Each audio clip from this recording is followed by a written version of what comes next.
The 5th of May, 1980. Masked men stormed the Iranian embassy in the heart of London in the glare of the world's television cameras.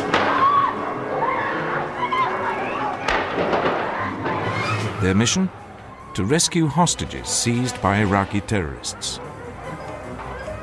For the first time ever, the British Army's elite Special Air Service Regiment is seen in action. Inside the building, the SAS cleared each room, using carefully pre-planned drills.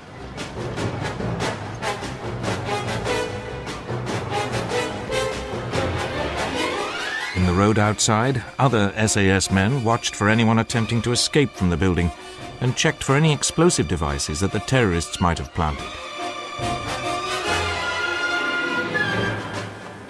Within 10 minutes, the surviving hostages had been rescued and all the terrorists accounted for. This may have seemed a far cry from the deserts of Egypt and Libya, where the SAS cut its teeth during World War II.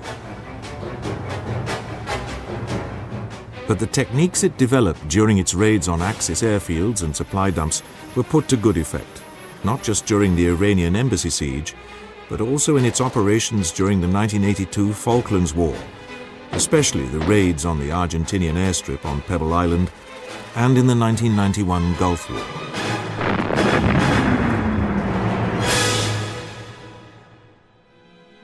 In the summer of 1941, the British and Dominion forces in Egypt were stalemated.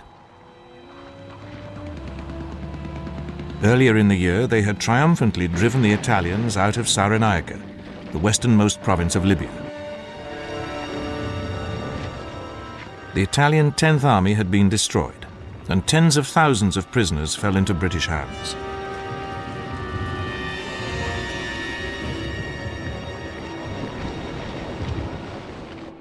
But Hitler had then sent General Erwin Rommel and the Afrika Korps to help his Italian ally.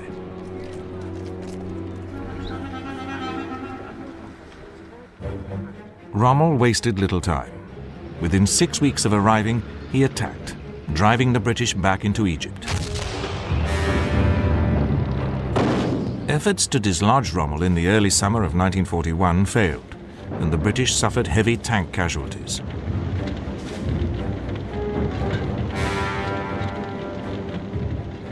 The only encouraging fact was that although under close siege, the garrison of the Libyan port of Tobruk continued to hold out against the Axis forces.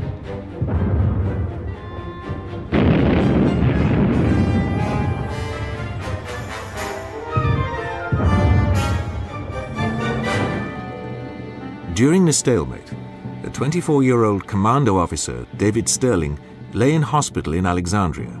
He was recovering from injuries caused by a parachute jump that went wrong.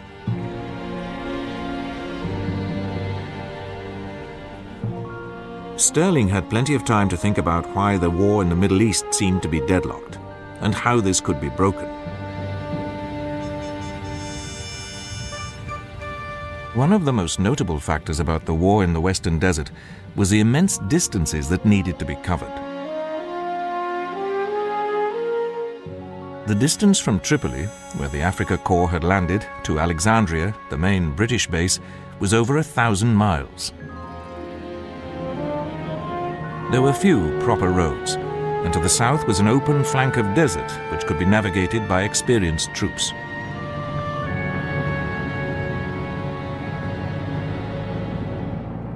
Stirling realized that this made Rommel's supply lines particularly long and vulnerable. So too were the Afrika Korps airfields and supply dumps.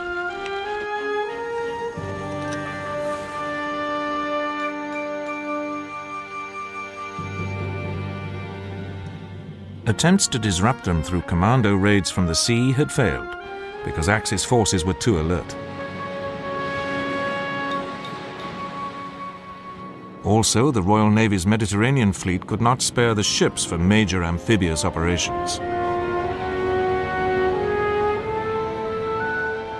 Its priority was to keep the still powerful Italian fleet at bay. The Navy was also struggling to keep Tobruk, as well as the strategically important island of Malta, supplied, in the face of constant Axis air attacks from both Italy and North Africa.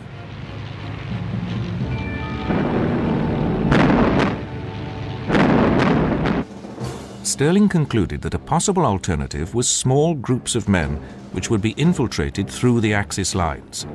Not only would the enemy find it more difficult to detect them, but they were capable of causing as much damage to supply dumps and airfields as larger bodies.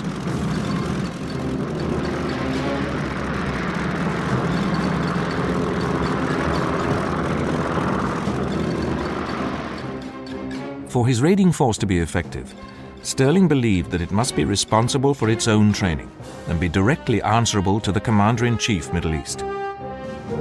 He also proposed that his force should be sent in by parachute and operate in conjunction with any future British offensive.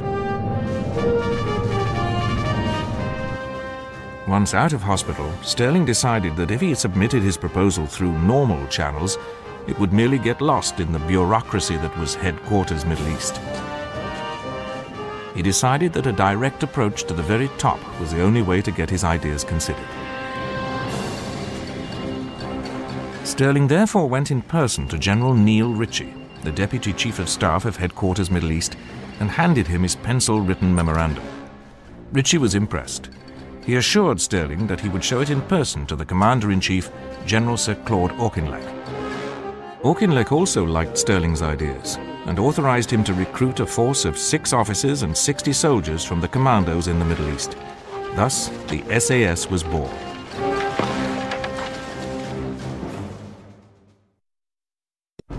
David Stirling now had his Commander-in-Chief's approval for his special force.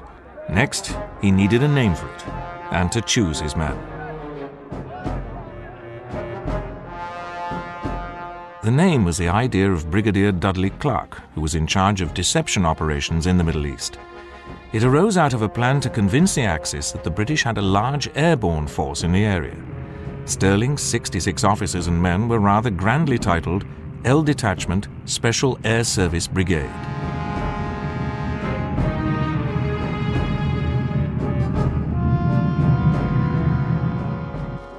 Stirling's recruitment methods were informal. He was looking for men who could cope with the sort of deep penetration warfare he had in mind. Among his first recruits was his fellow guardsman, Captain Jock Lewis, a born organizer.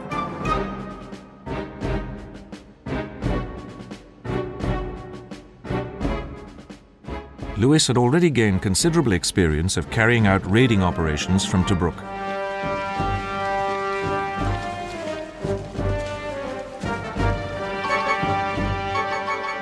Another was the pre-war Irish rugby football international, Blair "Paddy" Mayne, who was always thirsting for a fight. Mayne had operated with No. 11 Commando during the recent campaign against the Vichy French in Syria.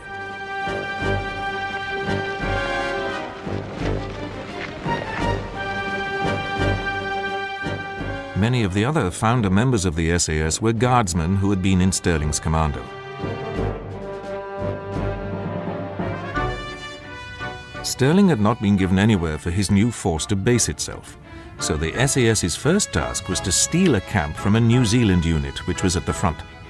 After this act of piracy, Stirling imposed strict Brigade of Guards discipline. Parachute training for all SAS members was a priority, but Stirling had to improvise his own training equipment. He then had to persuade the RAF to lend him an elderly Bombay transport aircraft from which his recruits could complete their training.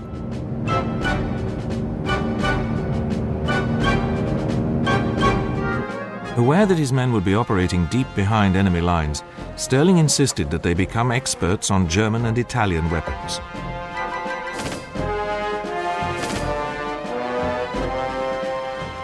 From the start, the SAS was obsessed with being the toughest of the tough.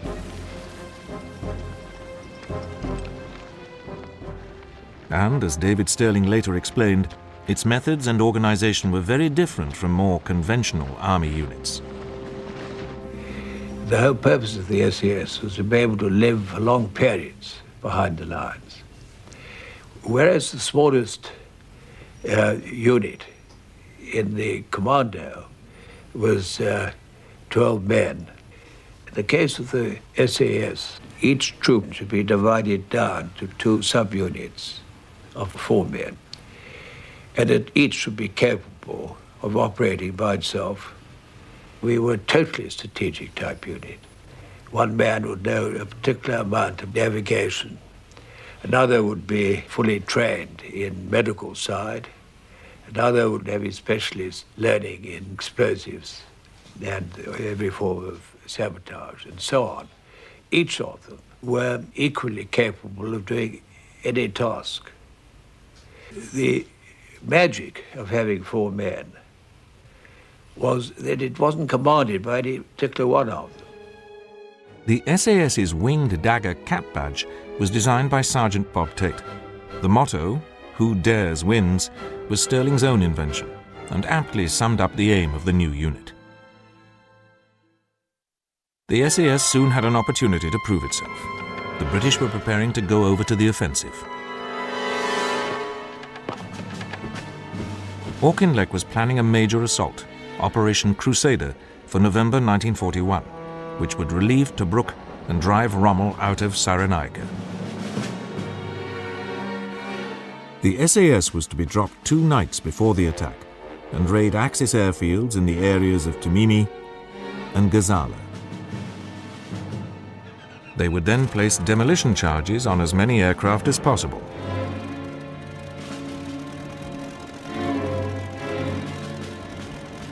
Once they had carried out their attacks, Stirling and his men needed to be extricated and brought back to the British lines. He decided that this was an ideal task for the Long-Range Desert Group, which had been formed in June 1940 as an intelligence gathering unit.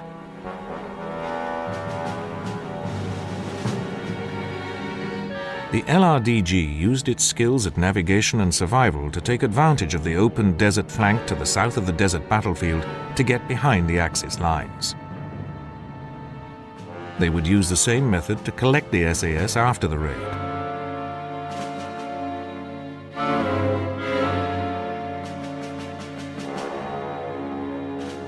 On the evening of the 16th of November 1941, Stirling and his men were gathered at a forward airfield in Egypt.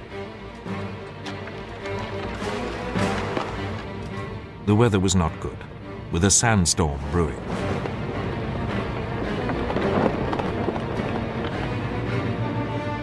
But Stirling was determined to go ahead with the operation. 5 Bombay aircraft, each containing an SAS group, took off. The first operation did not go well. Because of the sandstorm, the drop was scattered and much equipment lost. The airfield attacks had to be aborted, and only 3 out of the 5 groups made it to the rendezvous. The remaining 34 men were captured. An LRDG patrol duly collected the survivors and took them to an oasis at Jalo, behind Axis lines, but deep in the desert, to lick their wounds. Stirling himself returned to Cairo, fearing that he might be ordered to disband his unit. But he found that the British headquarters was preoccupied with more pressing matters. This gave the SAS another chance to prove itself. For on the morning of the 18th of November 1941, while Stirling and his men were waiting to meet up with the Long-Range Desert Group, the main British attack on Erwin Rommel and his Axis forces had opened. It did not go quite as planned.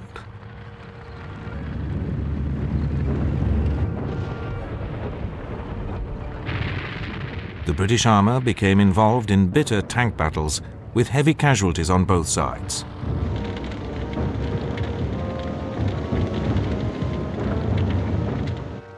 Rommel also created confusion through a sudden thrust aimed at destroying British forward supply dumps.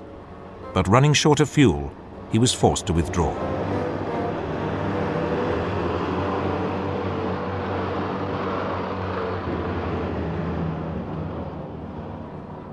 Auchinleck, seeing his opportunity to lift the siege of Tobruk, ordered a fresh attack. Brigadier Dennis Reed, with a motorized column, met up at Jalo with David Stirling and his SAS men. Reed received orders to move north and link up with the main attack near Benghazi. He asked Stirling to attack the airfield at Agadabia. An enthusiastic Stirling enlarged the plan to include attacks on airfields at El Aghela, Sirte, and Tamet. The LRDG would take the SAS to their targets.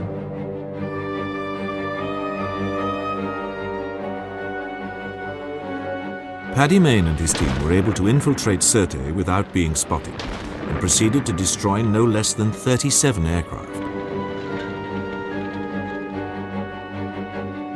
After running out of bombs, he dealt with his last one by climbing into the cockpit and wrenching out the instrument panel. The SAS also had success at El Aghela, destroying a number of aircraft. But Stirling was foiled by mines at Tamet, and Jock Lewis found no planes at Agadabia. The Allied assault relieved Tobruk, and Rommel began to withdraw his forces from Cyrenaica. Encouraged by the success of his airfield raids in support of Dennis Reed's advance, Stirling launched a further series of attacks over the Christmas period against Axis airfields. But none of the SAS teams was able to penetrate the German and Italian defences, and the long-range Desert Group patrol with whom Jock Lewis was operating came under attack from Italian aircraft.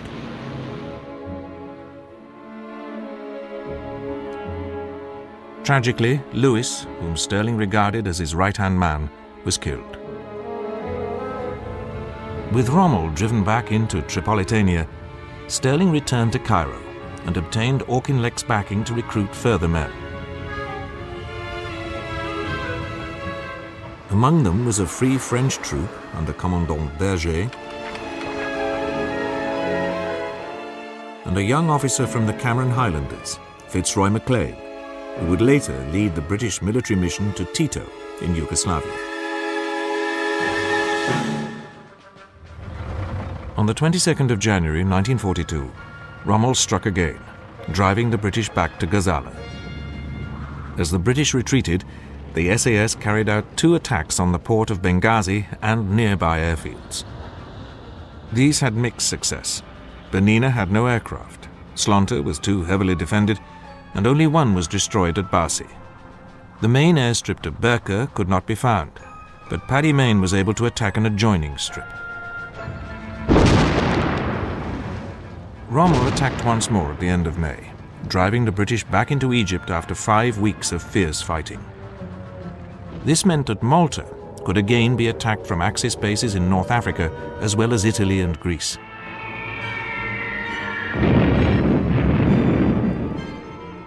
The SAS was instructed to raid these airfields, together with one on the island of Crete, which was assigned to the Free French. Carried out in mid-June, these attacks again met with varying success. Despite this, the SAS was now proving itself a valuable weapon in the Desert War. Axis troops were well aware of its existence, and increasing numbers were being detached to step up airfield security and guard supply dumps. By now, the British 8th Army had fallen back to the El Alamein line. This was the last defensible system before the Suez Canal, since its southern flank was not open, but rested on the Qattara Depression, which lay below an escarpment and was virtually impassable to vehicles. The British succeeded in preventing Rommel from breaking through, but were unable to drive him back. As the fighting continued, Stirling was looking at ways of increasing the effectiveness of the SAS. The general pattern was that its raids would be mounted during the moonless period of each month. Then the raiders would be brought back to base by the long-range Desert Group to prepare for the next one. Stirling decided that this wasted time, and that if his men could subsist on their own in the desert for weeks at a time, they could mount many more raids. But to do this, the SAS needed its own transport.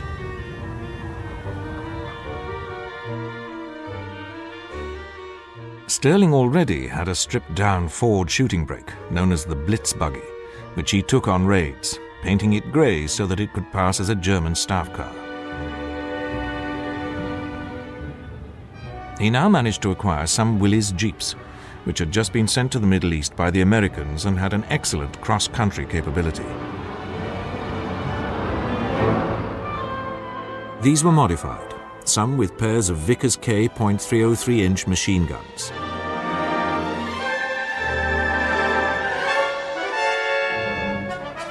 Others were given an even heavier armament, a .5-inch Browning machine gun together with a single Vickers K in the front and twin Vickers in the rear of the Jeep.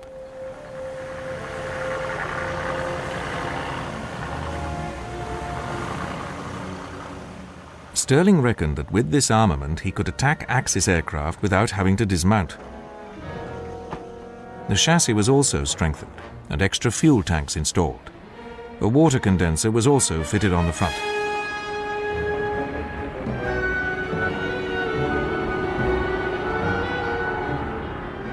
With the modifications completed, the SAS was ready for action once more.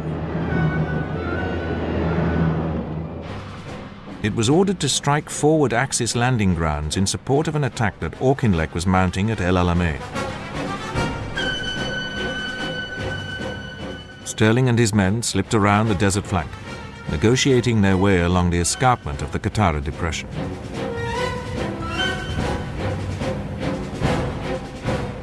They then met up with an LRDG patrol, which was to guide them to their targets.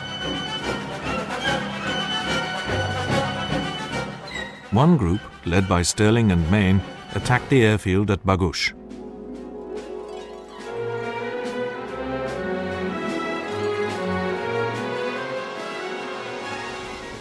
They simply drove down rows of parked aircraft, blazing away with their Brownings and Vickers K machine guns, which were loaded with a mixture of incendiary, explosive and tracer rounds.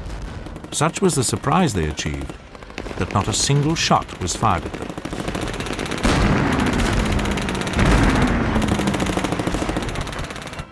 The other groups found their airfields more heavily guarded, but also managed to destroy some aircraft.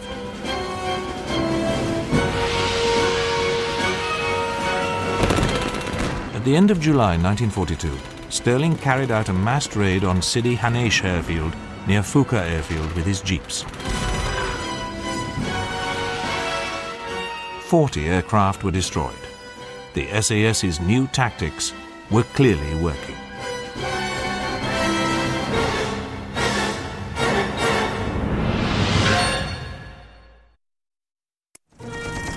Following the success of its new tactics against Rommel's forces massed in front of El Alamein, the SAS was ordered back to its base at Kubrit in Egypt.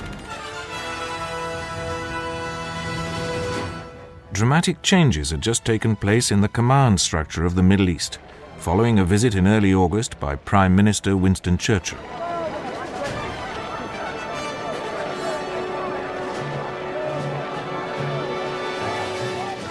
He had decided that Auchinleck was exhausted and replaced him by General Sir Harold Alexander. General Bernard Montgomery was given command of the 8th Army. Stirling feared that as a result, the SAS might lose its independence. But he was able to meet Churchill and convince him of his plans to expand the SAS and launch more raids. The unit's future was therefore secured. Stirling was now ordered to raid the port of Benghazi once more, to disrupt Rommel's supply line across the Mediterranean from Europe. He set up a forward base at Kufra, an oasis in southern Libya which had long been used by the LRDG. From there, his men set out on the 4th of September. The attack was a disaster. It was supposed to take place under cover of an RAF bombing raid on the port, but the raiders were late and it was almost over when they reached the town.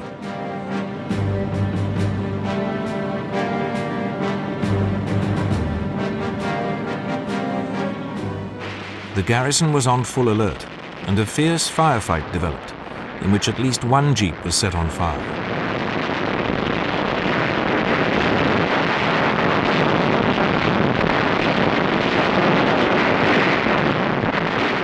The SAS were forced to withdraw, and for the next 2 days, the team was repeatedly attacked from the air. 25 vehicles were destroyed.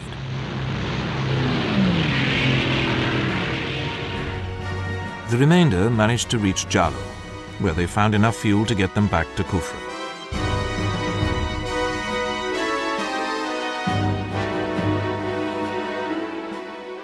However, the SAS was not blamed for this failure, and at the end of September 1942, L Detachment was enlarged to become one SAS regiment with 4 combat squadrons.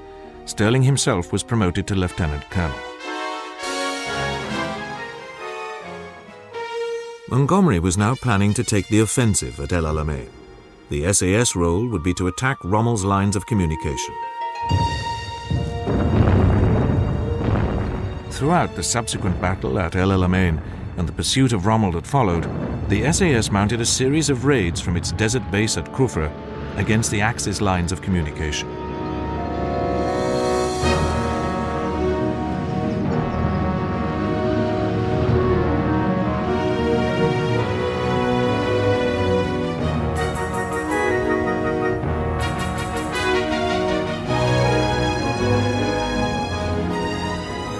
One striking incident involved Private David Sillitoe. During an attack on the railway near Sidi Barrani, Sillitoe's vehicle was shot up, and he found himself alone with just a water bottle and compass.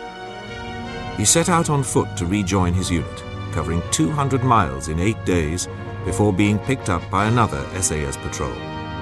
Such incidents were not publicized because of the SAS's obsession with secrecy, but rumors of its work and the toughness of men like Sillitoe were spreading throughout the 8th Army.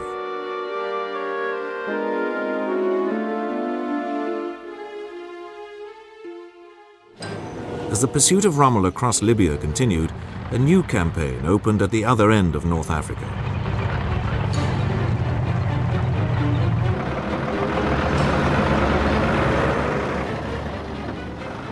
On the 8th of November 1942, Anglo-US forces landed in French Northwest Africa. They quickly subdued the Vichy French forces there, bringing Morocco and Algeria into the Allied camp. The Allies then advanced into Tunisia to engage the Axis troops, which were being hastily deployed from Europe.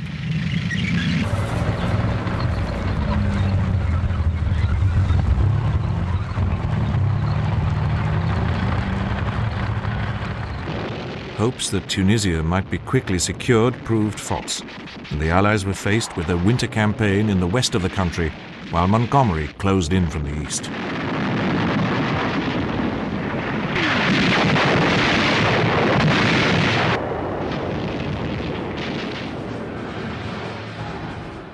The SAS now began to operate in Tunisia, again concentrating on Rommel's supply lines as he withdrew from neighboring Libya.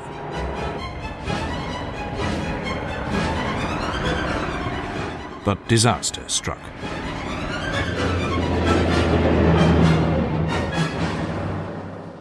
Stirling and his party were lying up in some scrub when they were surrounded by Germans.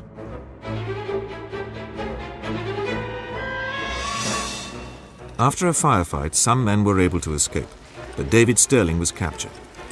The reputation of the Phantom Major, as the Germans now called him, had grown to such proportions that he was imprisoned in Colditz, the supposedly escape-proof castle where he spent the remainder of the war.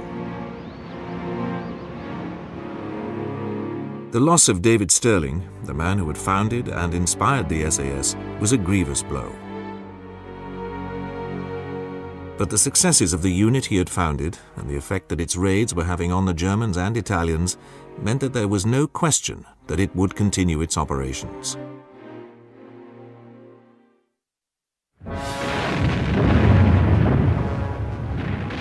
In fact, while the campaign in Tunisia continued into 1943 and the Axis forces were being ground down, Stirling's capture led to a reorganization of the SAS. It was divided into 2. One part became the Special Boat Squadron under the Earl Jellicoe, son of the admiral who had commanded the British fleet at the Battle of Jutland in 1916. Paddy Mayne took command of the other, which was renamed the Special Raiding Squadron.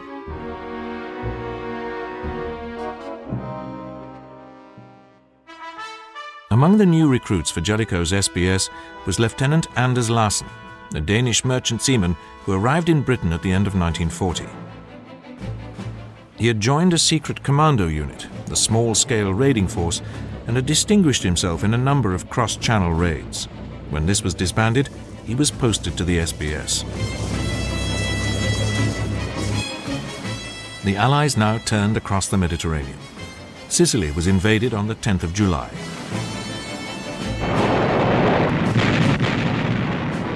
Paddy Mayne's SRS was ordered to take an Italian coastal battery before the main assault. They not only did this, but also captured another battery.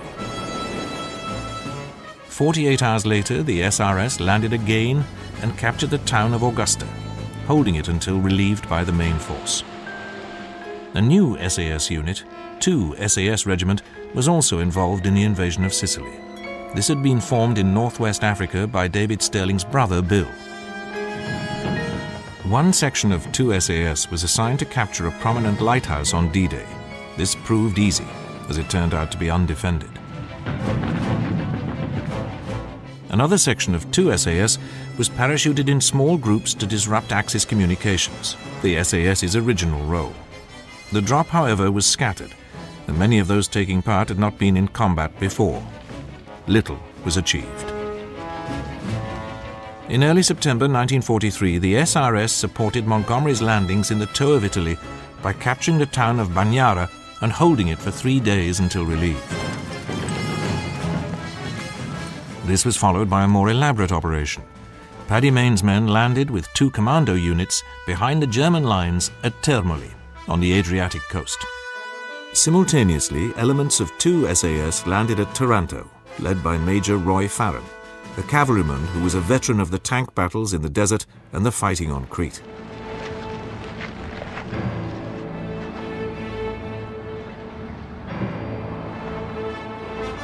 Farren then moved northwards with his jeeps and linked up with Paddy Mayne at Termoli. The 2 groups and the commandos held the port until relieved. These operations showed that the SAS could operate closely with conventional forces as well as on its own. While this was going on, 2 other groups of 2 SAS were dropped in northern Italy to cut railway lines in an operation codenamed Speedwell.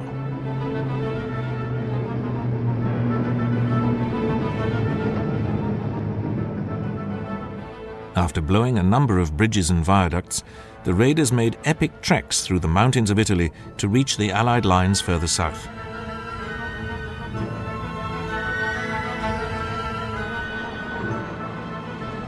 SAS operations continued in January 1944 in support of an attempt to outflank the formidable German defences of the Gustav Line. The Allies landed at Anzio, to the southwest of the Italian capital, and further groups of 2 SAS were dropped behind the lines to attack German communications in the region.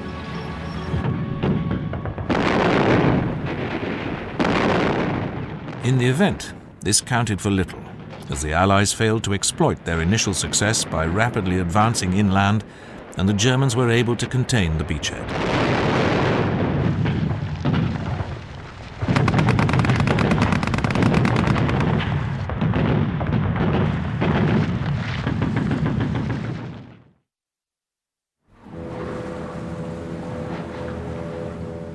While the SAS was operating in Italy, Earl Jellicoe and the Special Boat Squadron had been busy in the Aegean, often using fishing boats as transport.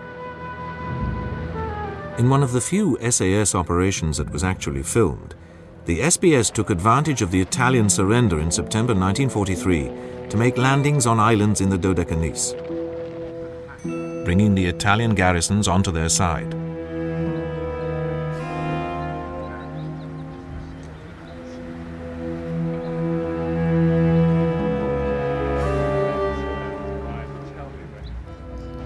Further reinforcements were sent, but the British lacked the resources to sustain the garrisons on the islands.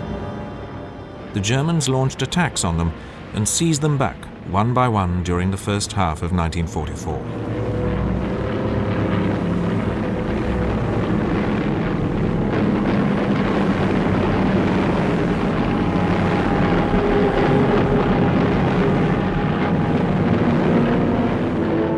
The SBS suffered a number of casualties during these attacks, but continued its raiding operations in the Aegean.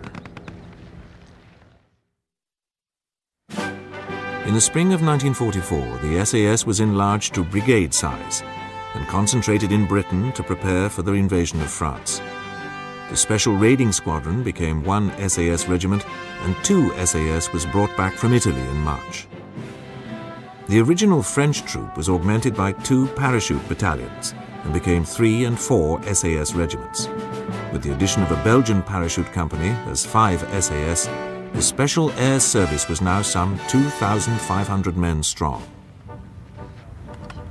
Their task was to be dropped into central France and cooperate there with the French secret army, the Maquis, in attacks on German communications. The first SAS teams were deployed during the early hours of D-Day.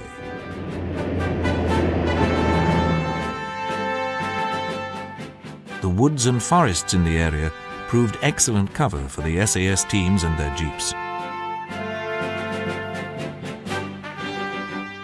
Using intelligence gathered by the Maquis, SAS jeep patrols mounted numerous attacks on German bases.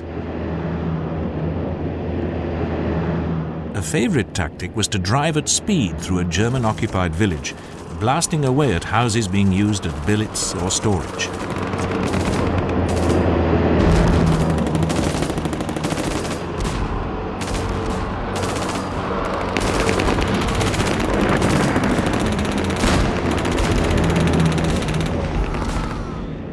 These raids helped to tie down German troops who could have otherwise been sent to join the battle in Normandy.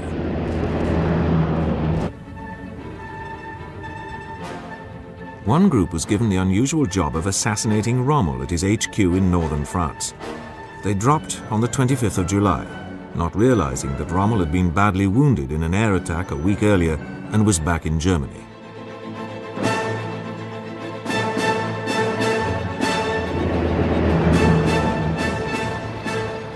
The Germans reacted to the SAS attacks by mounting sweeps of the woods in which they were hiding.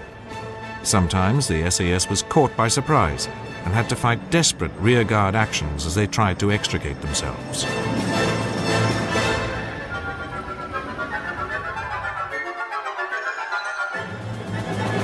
One group of 35 SAS men operating in the Poitiers region in early July 1944 were totally surrounded. Almost all those who survived the firefight that followed were captured. One wounded SAS man was beaten to death with rifle butts, while 30 others, together with an American airman, were shot in cold blood.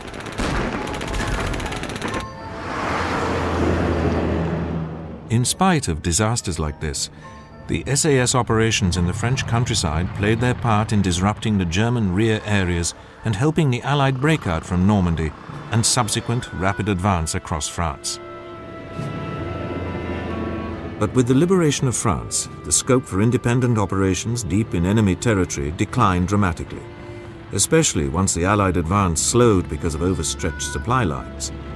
It seemed to some in the British High Command that the SAS no longer had a relevant role.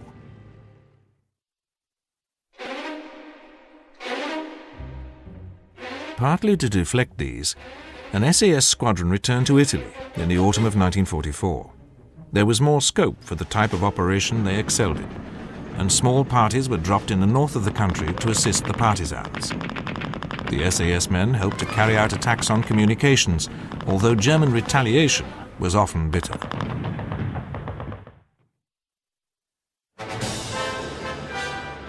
The SBS enjoyed a happier time towards the end of 1944, when they took part in the liberation of the Greek mainland.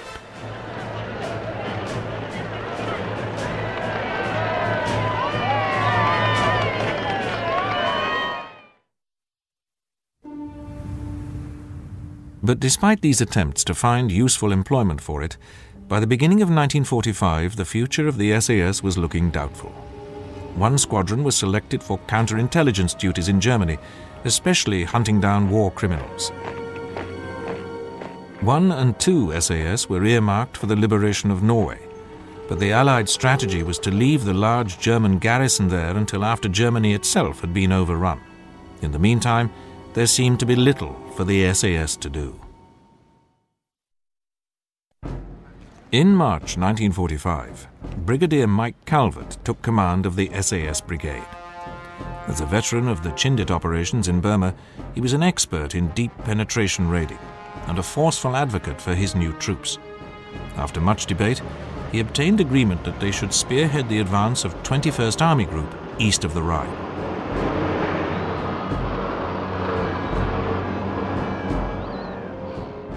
Five squadrons took part in the final advance, acting as screening forces for the 1st Canadian and 2nd British Armies.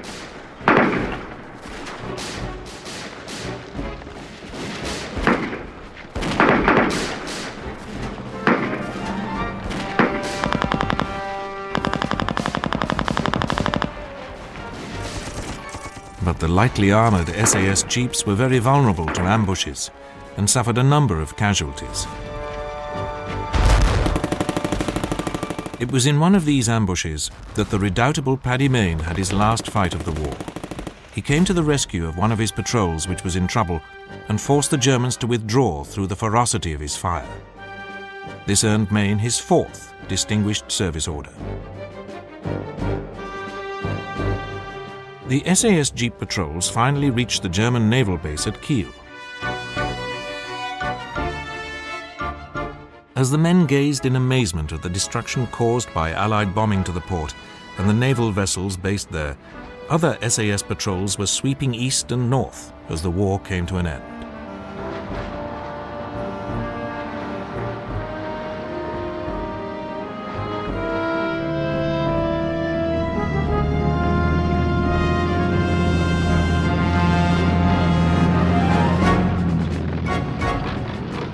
The Special Boat Squadron was also involved in the final Allied offensive in Italy in April 1945.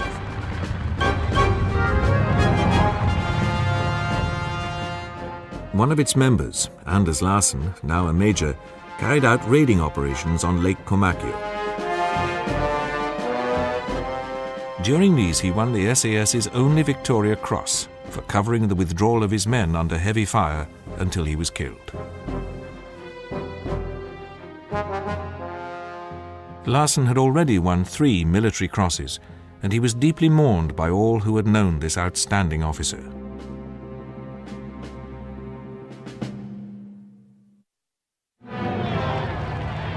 As the war ended, 1 and 2 SAS, together with the brigade headquarters and paratroopers, were sent as anticipated to Norway to oversee the disarming of the German forces there.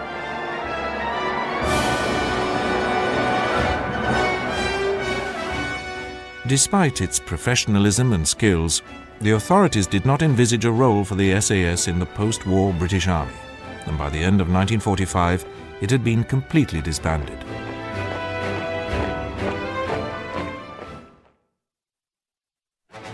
But this was not the end of the story, for the SAS was reborn during the 12-year campaign against communist terrorists in Malaysia. The regiment reassumed its role of long-range penetration, developing techniques for parachuting into the jungle.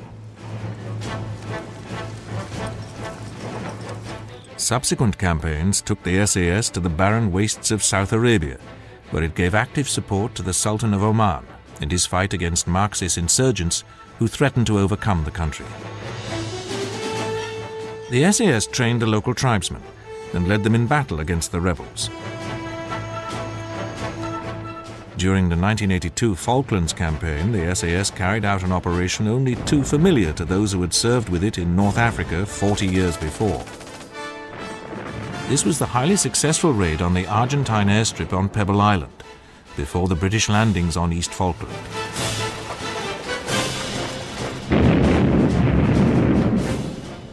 The SAS men gained total surprise and succeeded in destroying 6 Pucara and 4 Turbo Mentor ground attack aircraft and a Skyvan transport plane. The raid left the Argentines without any aircraft on the islands to attack the landings when they took place 4 days later.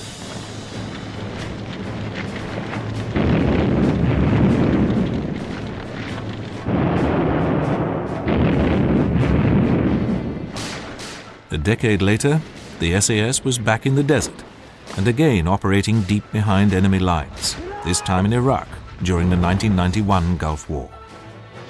In an extraordinary replay of the battles 50 years earlier, in which it had won its spurs, the SAS used Land Rovers as well as helicopters to disrupt Iraqi communications. A more modern task was hunting down the Scud rocket launchers with which Saddam Hussein was threatening his neighbours.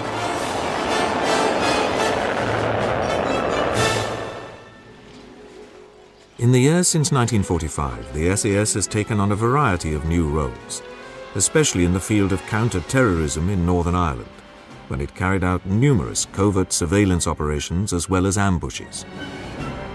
The regiment has remained true to the principles developed by David Stirling and the other founder members in the deserts of Egypt and Libya. Its men continue to wear its famous beige beret and wing dagger cap badge with pride, and competition to get into the regiment is fierce, with only a small number of applicants being accepted.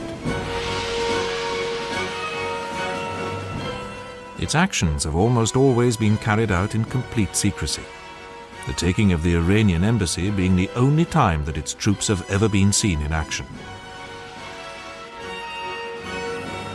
Above all, the SAS maintains the spirit encapsulated in its motto, coined by David Stirling in the desert in 1941: "Who dares, wins."